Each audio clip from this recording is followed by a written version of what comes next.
Everything rises and falls on leadership. The ability to lead well is fueled by living your cause and purpose. This podcast will equip you with the tools to do just that. Live and lead with cause and purpose. And now, author of the book, The Anatomy of Leadership, and our host, Chris Comeaux. Hello and welcome. I'm so excited today. Welcome to our podcast. Our guest today is Jamie Goff. She is the founder and president of the Empathetic Leader, an executive coaching and leadership development firm. Welcome, Jamie. It's so good to have you. Thank you, Chris. I'm happy to be here. Yeah, let me read from your bio so our listeners can get to know you a little bit better. So Dr. Jamie Goff is the founder of the Empathetic Leader, where she specializes in helping leaders unlock their full potential through executive coaching, insightful workshops, and thought-provoking keynotes. With her unique blend of expertise in psychology and leadership development, Jamie helps individuals and teams navigate their toughest challenges, build resilience, and achieve transformative growth. In addition to her coaching and speaking, Jamie has served in the past as a director of leadership development for an international healthcare system, where she designed and led innovative programs that inspired leaders to thrive. Her career began in higher education as a professor of couple and family therapy, and later as an academic dean. Jamie's thought leadership has been featured in academic journals, industry magazines, and she shares her insights regularly on her blog and her LinkedIn, where she engages in thriving community. And she's a seasoned speaker. She's delivered presentations at workshops at more than 30 professional conferences. Jamie holds a PhD in couple and family therapy from Michigan State University and a graduate certificate in executive coaching from SMU, Southern Methodist University. And she's an ICF certified coach. And also she holds a SHRM CP designation with over 25 years of experience as a psychotherapist, professor, executive coach. And hey, she's passionate about helping leaders craft and empowering stories that help them become more secure. Jamie, what did I leave out that you would want our listeners to know about you? Well, that was a lot. It's always odd to hear so much read about yourself. But maybe on the personal side, I am an animal lover. I love my pets, my dog and my cat. I also love my husband, and we've been married for, it'll be 25 years this year. Congratulations. That's awesome. Thank you. Thank you. We love traveling and enjoying the outdoors together. Very cool, Jamie. And you hail out of Texas, right? That's where home is? Yes. Home, well, sort of. That's where I live. Okay. That's where I live and have made my career. So yes, Texas, but home will always be West Virginia. Oh, wow. Well, that's cool. What part of West Country Virginia? roads, take me home. I've got the song going in the back of my head right now. Well, that's cool. I didn't realize you had connections to West Virginia. We actually work with a hospice that actually serves in the Wheeling, West Virginia area, which is so beautiful there. All of West Virginia is beautiful. Yes. So, Jamie, what's your superpower? Yeah, I think that my superpower, if I had one, I was thinking about this, and it's context. And what I mean by that is that when I'm interacting with people, I'm always thinking about what is the context that is informing how this person is showing up. And so I think I'm a systems thinker. I'm a contextual thinker at heart, and I can quickly pick up on contextual cues about what might be driving behavior. Ooh, that is really good. And we've asked this question now for 2 years. I've never had someone answer in that way. That is a superpower. And I did mention to you over the holiday, I did read your book, by the way. So this is Jamie's book, The Secure Leader. Thank you so much for getting me a copy of it. Great job. And obviously we're going to jump into the book, but I could actually see that superpower woven into actually how you approached what you did within the book. So let's jump in then. After spending years developing leaders across a very large, complex healthcare system, what did you come to realize about leadership that most traditional leadership development programs maybe miss? I think what really stood out to me is that most leadership development programs really focus on technical skill. They focus on helping leaders build technical leadership skills. And what I mean by that is, they try to teach leaders conversation models for how to give feedback or how to deal with conflict, how to manage their time effectively, how to delegate. And those are all fabulous tools, and they're tools that leaders need, and they need to know how to use those in order to lead effectively. But what most programs miss is the adaptive challenges that leaders face. And those adaptive challenges really come from kind of who they are and the stories that they're telling themselves. And that's about mindset. And most leadership development programs really don't spend a lot of time on the mindset that's necessary, the mindset shifts that are necessary for people to really step into leadership effectively. That's a great answer. And we're going to unpack that a little bit more. Was there a moment in your journey where your leadership journey where you realized that becoming a better leader wasn't really about maybe ingesting more knowledge, learning more, but about understanding ourselves more deeply? I think, given my background, in my prior kind of role and world as a psychotherapist, I think I always had this sense that most things that we do, whether it's leadership or whatever it might be, it really is highly influenced by who we are, the context we grew up in, the systems we find ourselves in. And I think for me, when I first stepped into leadership, there were a couple of things that happened where I was beginning to notice that what I was doing as a leader, the actions I were taking, were being highly influenced by kind of some of the beliefs I had and the stories I was telling myself. And, we may kind of get to some of those specific examples with other questions, but those were really eye-opening for me because I started to see in my own leadership story how this was happening. And then as I learned that about myself, I was able to see it in other leaders as well. That's pretty cool. Well, this is where I think you and I might have talked about this the first time we met, but the fact that you worked at Christus, I worked at Studer Group for a couple of years. And so yes.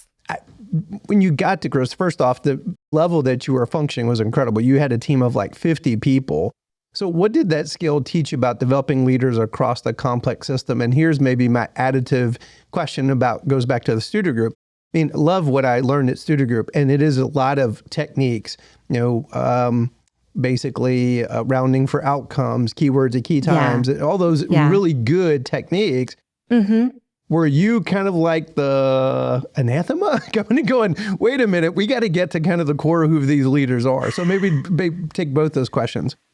I think, yes, the team that I was on at Christus, the talent development culture team there, they have about 50 people on the team. Now, not all those people reported to me directly. Yeah, I was one of the leaders on that larger team. But in terms of the scale piece of it, I think, and this is what I just really highly admire about Christus and their like overall senior leadership, is the commitment. Yeah, that's a huge commitment. That they have to really being a learning organization and helping their leaders grow.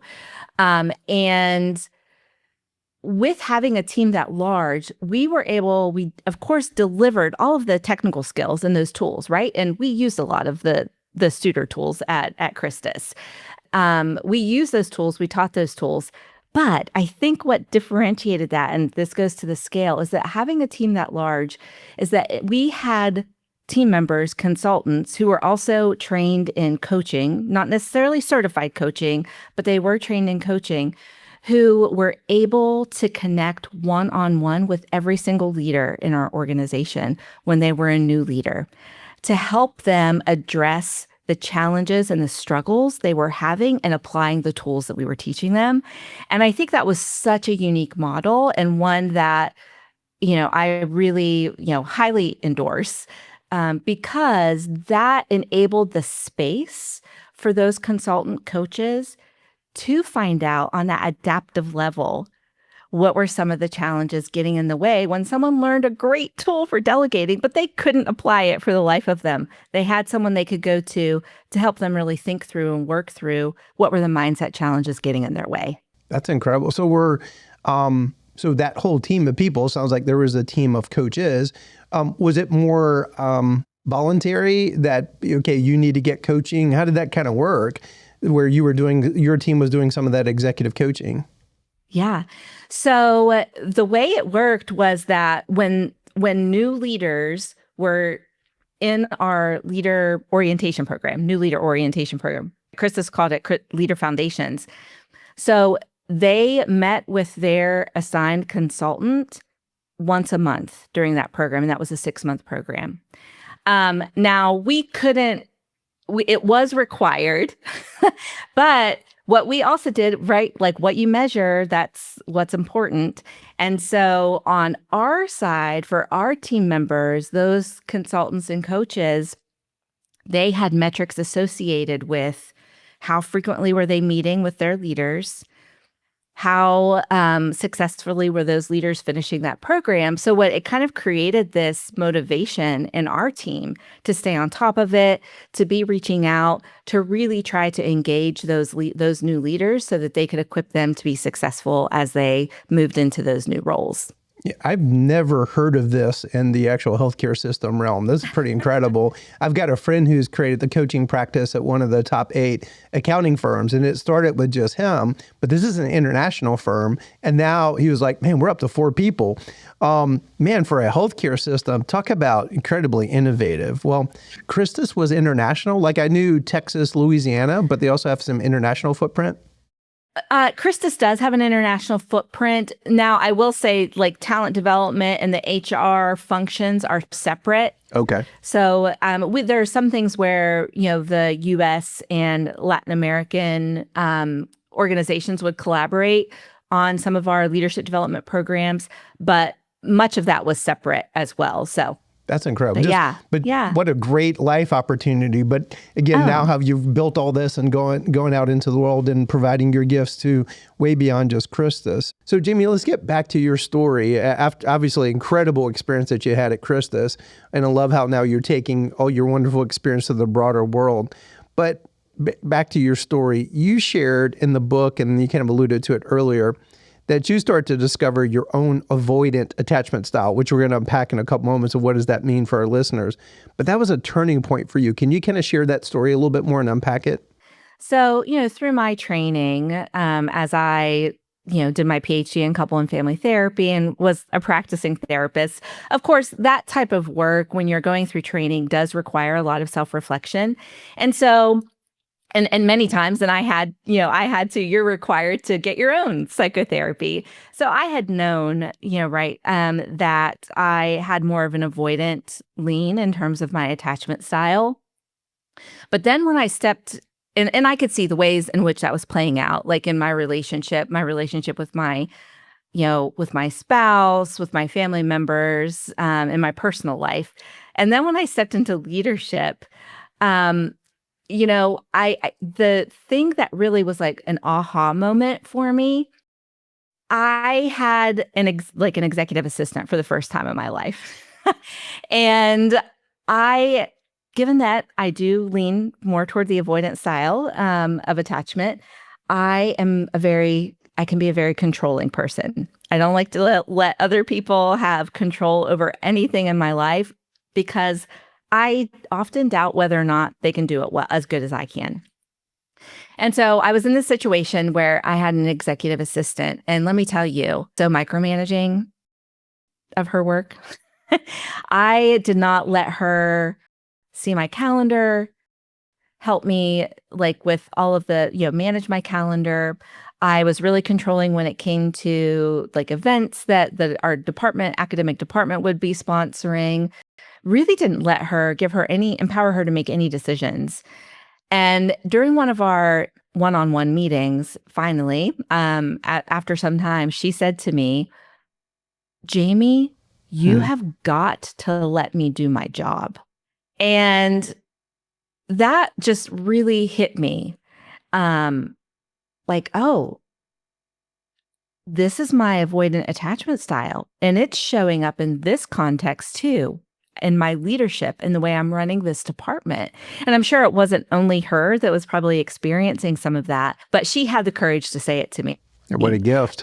Which, I'm forever grateful for, because I think in that moment, what a gift.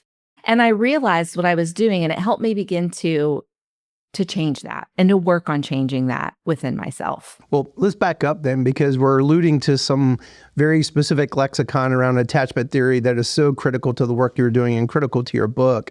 I've heard of attachment theory, but I never had actually heard. So there three aspects, and you could define them, right? There's a secure leader, and then there's two versions of insecure. There's insecure avoidant, insecure anxious. So can you maybe, how does that show up in leadership behaviors as a way for our listeners to understand what are these kind of three themes, if you will? I don't want to call them labels because I think people kind of revolt against labels, but they're themes in ways of people making sense of themselves and how they're showing up. Right. Yeah, absolutely.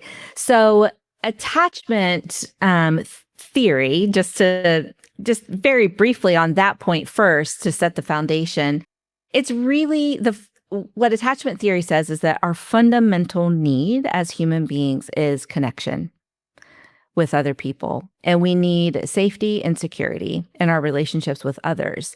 And through our experiences, our relationship experiences in our lives, beginning with, from the time we come into the world as infants, we begin developing beliefs, right, based on those experiences and about, number one, whether or not we ourselves are worthy, right? Am I worthy of love, respect, dignity?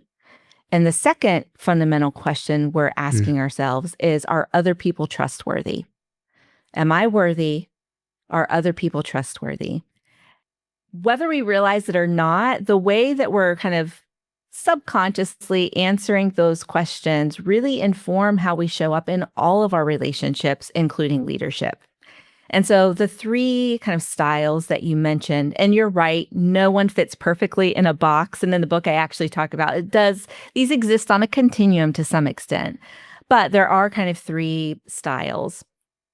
The first you mentioned is secure. And a secure leader is someone who would answer both of those questions about, am I worthy? Are other people trustworthy? Generally would answer both of those in the affirmative.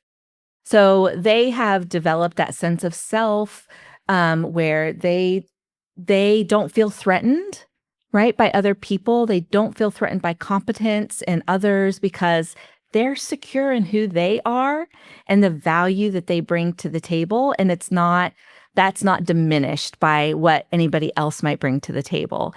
And so when it comes to leadership, these are the leaders you might, think of them as those transformational leaders if you're thinking about other leadership theories. These are the leaders who really empower other people, invest in their growth and development, want to coach others to be their best. They're open to feedback. They can hear that feedback from anywhere in the organization, whether it's from, below, above, or from a peer.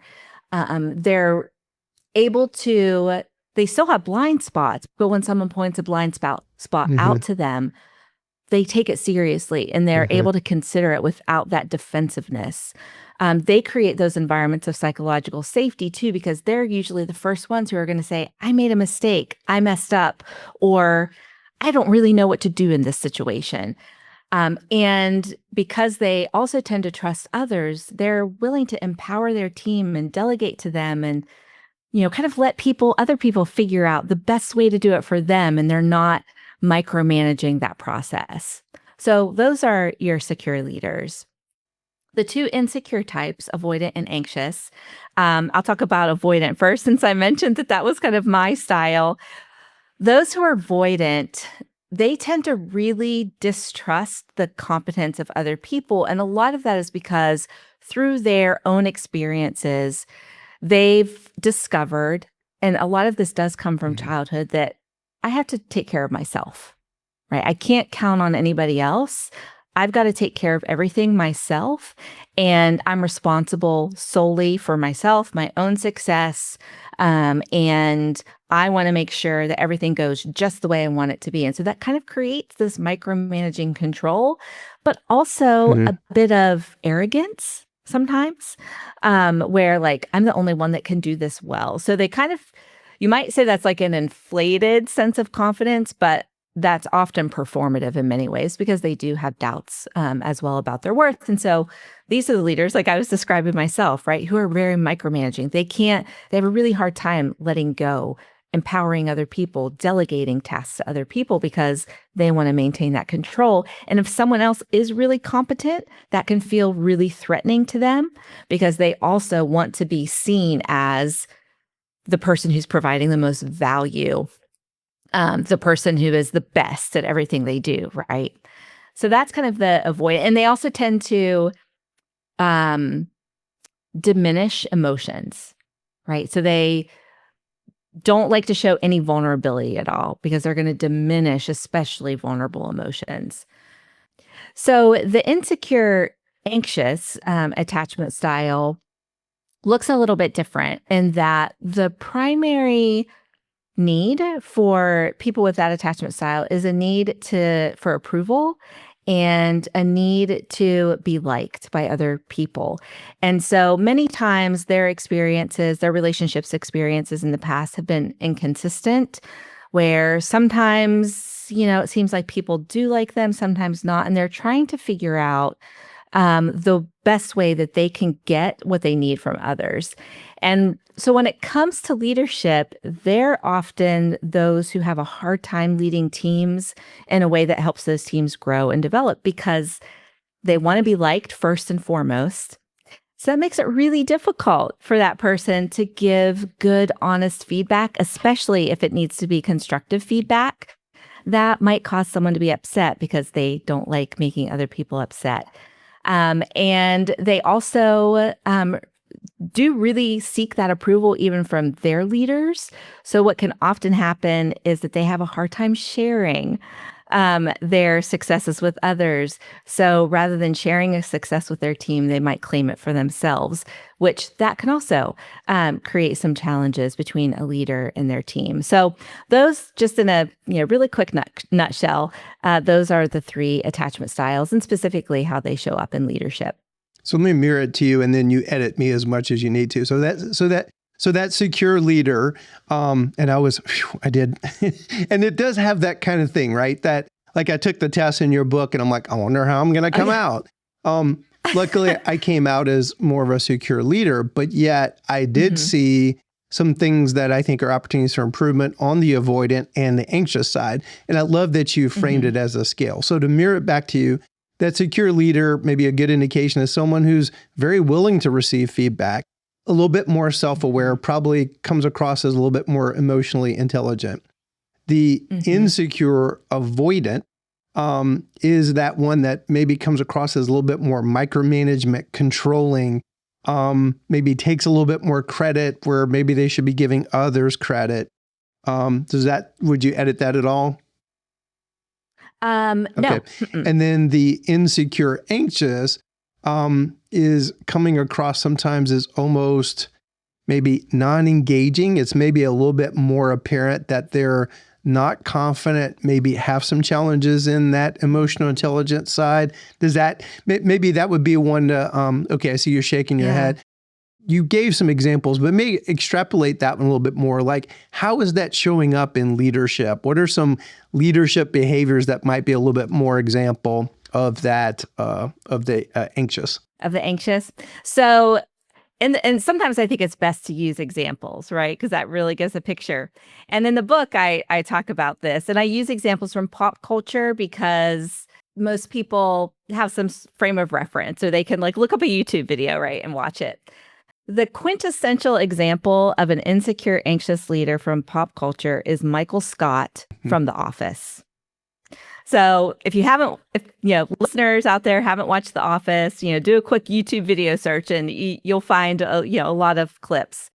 And the reason that he's the perfect example is that he wants nothing more than to be everybody's friend, right?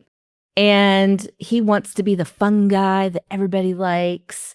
And he wants to get a lot of praise from people. And that's what he's seeking more than anything else, is that approval and that praise. And it often comes across in kind of a needy way, right? Like there's a neediness about that. And at first, if you have a boss like that, you might think, oh, this is cool. Like my boss just wants to have fun and be goofy. But eventually that doesn't work well, right? Because that can really undermine progress and growth and paying attention to goals and the things that matter, the metrics, right, in the organization. And because that person wants to be fun, you're probably never going to get like real constructive feedback, that will help you grow as one of their team members, right? Because they're more focused on getting that approval and being liked by everyone themselves. Any feedback then is totally antithetical to that paradigm then. It's like, don't even go there because it becomes obvious over time. Yes. Yeah, exactly. I love that you wrote the book, Jamie, because I've got over 30 years now in executive leadership experience. This is somewhat obvious, but there's never been a resource. But here's my question. How do you avoid the label thing? Like, how do people, if you walked into a presentation and said, there's 3 themes of you people when you fall, like, that's not going to work, right? So how do you avoid that kind of allergic reaction to this amazing material? Yeah.